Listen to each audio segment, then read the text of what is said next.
Say his name 5 times in the mirror and he'll appear, because nothing says summoning an ancient spirit of racial trauma like a bathroom dare. But who is Candyman really? Today we're diving into his rise, or more like his blood-soaked evolution, from the original trilogy to the 2021 remake. Oh, and we gotta talk about Helen. Psst, yeah, that Helen.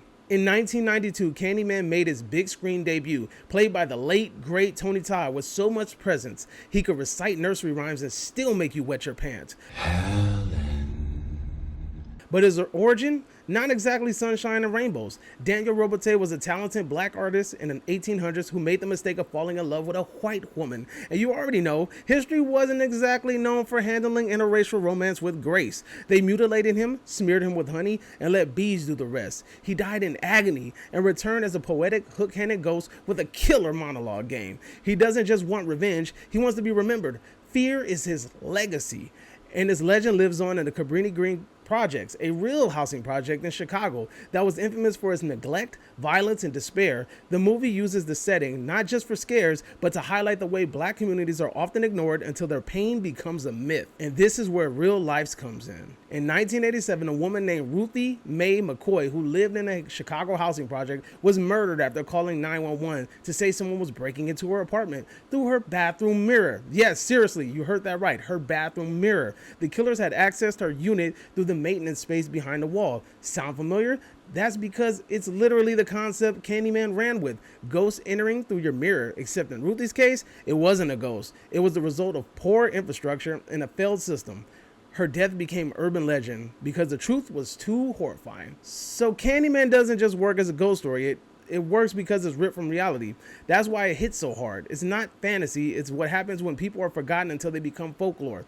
Then there's Helen Lyle. She's a grad student with main character syndrome who gets a little too curious about the Candyman legend. By the end of the film, she sacrifices herself in a fire to save a baby, and boom, plot twist.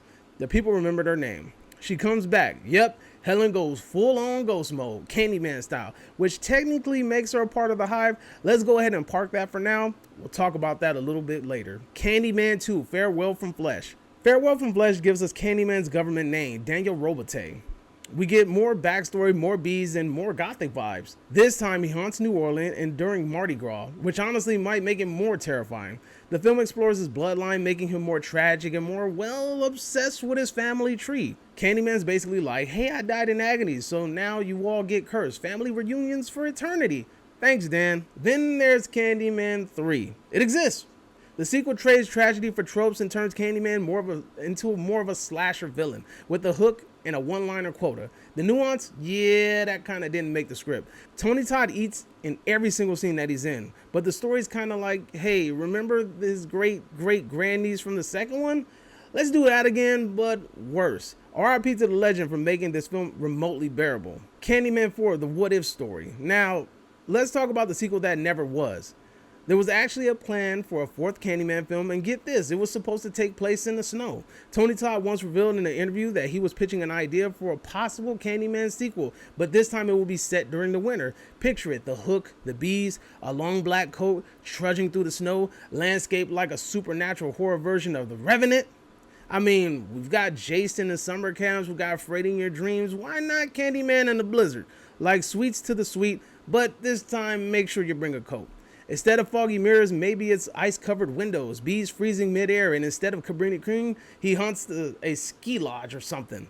Imagine someone yelling, "Don't say his name," and the breath just frosts out of the air. I think that would look really cool, don't you think? But alas, the world wasn't ready to have Candyman frostbite. The project melted away like snow in April.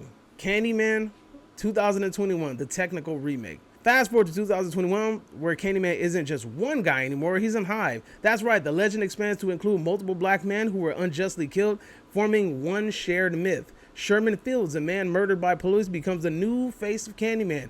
And through the character of Anthony McCoy, who's literally dragging it into the past, we see trauma spread like, well, bees in a busted pinata. It's a cool concept, a powerful metaphor, but here's the thing. By the end, Anthony becomes the new Candyman, completing the cycle. New coat, new hook, same haunting energy. And just when you think it's over, boom, Tony Todd cameo.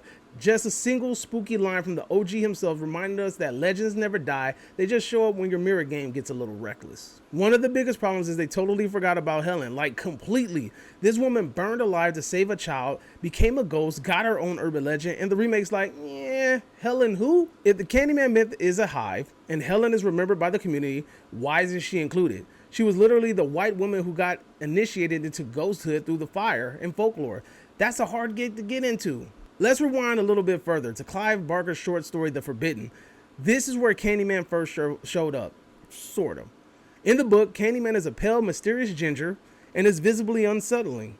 He haunts a British housing project, not Cabrini Green, and race is never mentioned. He's less a symbol of racial violence and more of a creepy concept floating through urban legend. So the movie version, total remix. They gave Candyman a name, a race, a horrifying past, and a hook, both literally and metaphorically. It made him more than scary, it made him significant. From a haunting painter to a myth that multiplies, Candyman is a character who evolves with the times. Sometimes tragedy, sometimes terrifying, and sometimes completely forgotten by his own sequels. Looking at you, 2021.